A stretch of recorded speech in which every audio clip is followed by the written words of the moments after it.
Sir Calvin on Instagram asks, what about buying a business in an industry where you don't have any experience?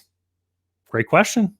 I'm David C. Barnett, and you're tuned in to Small Business and Deal Making, the broadcast, podcast, YouTube channel where I talk about buying, selling, financing, and managing small and medium-sized businesses while controlling risk.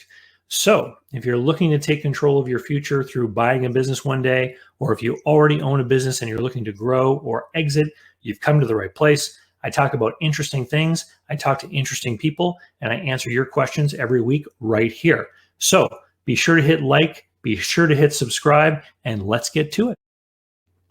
Well, this is a great question, because we're talking about a buyer potentially getting into something that they don't have any personal experience with.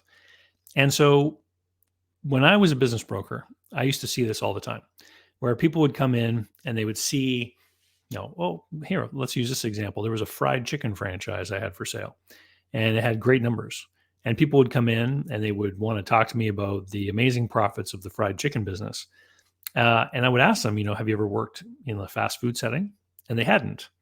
And so all they were thinking about were the numbers. They weren't actually thinking about what the day-to-day life of the owner was likely like in order to make those numbers come true. And so I would suggest sometimes to people, well, maybe you should get some experience. Why don't you go work in one of these businesses? And so here are some of the important questions you want to ask when you don't have any experience in a given industry. Number one, if this is a good deal that I've worked out, why was I the one lucky enough to get it and not someone else who's already in this industry? Why didn't they work out the same deal? Maybe people in the industry see the deal a little bit differently than the way you see it, right? And it's actually kind of interesting because as a broker and as a consultant, I've met people before who were in a given industry, maybe even a multi-location business that looked at buying a business in another town in order to expand. And what they saw when they looked at the business was very different from what other potential buyers were seeing. And so sometimes people in an industry really understand the risks and hazards involved in a certain business, and they're not willing to pay as much as somebody from the outside. So this is the danger, right? And this is why I often recommend, and I mention as often as I can, take advantage of your expertise. So if you want to know about a certain industry and you don't have any expertise in that industry and you're thinking about putting your life savings and borrowing a bunch of money to get into that industry, you might want to have some firsthand experience about what that industry is really like. And so the great thing about this, especially in a tight labor environment, is that you can get paid to learn about a given industry by going and getting a job in that industry. And then once you have a little bit of work experience, and it sometimes doesn't take much, I know a guy who wanted to open a pizzeria, for example. And so he went and got a job as a delivery driver for a pizza place, and then just started volunteering if they needed help with prep in the kitchen during the daytime before the busy times. And he started doing that. And he started working as a cook for a little while, and he started preparing the pizzas. And after about 10 weeks, he really had worked almost every job in there. And then he quit and went and opened his own, right? And so he earned money and collected tips when he was doing deliveries while he was learning about the pizza business. And so this is something that you may or may not be able to do. If it's more of a professional type of environment, the question actually goes on to mention fire protection, for example. So let's say that you're looking at buying a sprinkler company, but you've never worked in the sprinkler industry. If you have some kind of project-oriented construction experience from some other kind of business, like building fences or something like that, where you're looking at drawings, you're looking at projects, you're costing things out, then you have, applicable experience that can probably be translated from one industry to another, right? This makes sense. The other thing that you can do is you can borrow expertise through an industry-specific consultant. So I help people buy and sell businesses. I help people with the transaction part, with how we look at a business, how we evaluate a business, etc. But to go even deeper into a specific type of industry, it can sometimes make sense to go and work with someone who is just an expert in the management practices of that particular industry. often we're talking about somebody who maybe is retired from that industry, who used to run a business, and now they're working as a consultant, helping other people, become more effective, better streamlined, etc. And so I've had different clients hire these types of people to come in and take a look at certain businesses that they were looking at buying and give an evaluation as to what they felt about the efficiency, etc.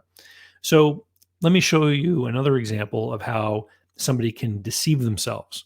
So I had one client who found a business online for sale through a broker and asked for a bunch of information, paperwork, etc. And they got all kinds of numbers, business profile, information memorandum, etc. And they were looking at things through the eye of a numbers analyst. And they were looking at turnover, and they were looking at inventory turns, and they were looking at margins and all this kind of thing. And they came to the determination that the business was being run very inefficiently. Okay. And so then they traveled to the business. It was in a geography remote to where the buyer was. And they flew there and they spent a few days at the business. And they discovered that the reason on paper why the business didn't seem as efficient is because a lot of the research they had done was about a similar business in an urban area where you have a lot of customers in a small area. And this business was a more rurally based business that had to contend with geography problems like having someone drive for an hour before they got to their service call and then drive back. And so the numbers were different than what the expectations were on the part of the buyer. And when they got there, their belief was that there were all kinds of inefficiencies in that business that they were going to be able to improve upon. And they were of the philosophy that they could find this business that was poorly managed and then bring it up a notch and really do well. And what they found when they got there was a super streamlined, very efficient business where the owner was actually probably doing the work of 2 or 3 people. And I see this a lot too. And so when they really saw what they were getting into, they realized, oh my goodness, not only am I likely not going to be able to increase the efficiency of this operation, I'm probably not going to be able to do what that person's doing when I take over. I'll probably need to add more wages and have another person come in to help me out. And so it was a real difference between expectation and reality. And with luckily, they were able to recognize that. But if you had no industry experience at all and you didn't know what to look for when you went and saw that business, you might believe that you could simply take over the role of the seller, and you might end up getting yourself into a position that would not nearly be as lucrative as you thought. Anyway, I hope that helps. I'm so happy that I learned people can send messages on Instagram. I never knew that before I got this one. Hey, I just thought it was, pictures of old steam trains and Stoic philosophy quotes. At least that's what I get on my Instagram feed. But if you want to follow me on Instagram, you can. I'm on there somewhere, and post pictures that have to do with business and when I go hiking and stuff. I post those pictures too. And I'll remind everyone, if you're going to buy a business, head over to businessbuyeradvantage.com and you can sign up for my online course. And it's got everything in there that you need to learn how to buy a business in a risk-reduced fashion. Because the reason why we want to buy a business is to avoid the problems of a startup. But if you don't buy a business in the correct way, you can end up getting a whole bunch of risk, and you shouldn't be doing that. You should be avoiding risk when you buy a business. And with that, I'll see you later next time. Cheers. So, how can you learn more about buying, selling, financing, and managing small and medium-sized businesses? Easy. Head over to my blog site, davidcbarnett.com, where you can learn more about me and how I work with my clients. You can learn more about my books and the online courses that I've prepared for you. You can find out about how to subscribe to my email list, the YouTube playlists, etc. There's literally hundreds of hours of content there, all for free, and I'd love for you to be my guest.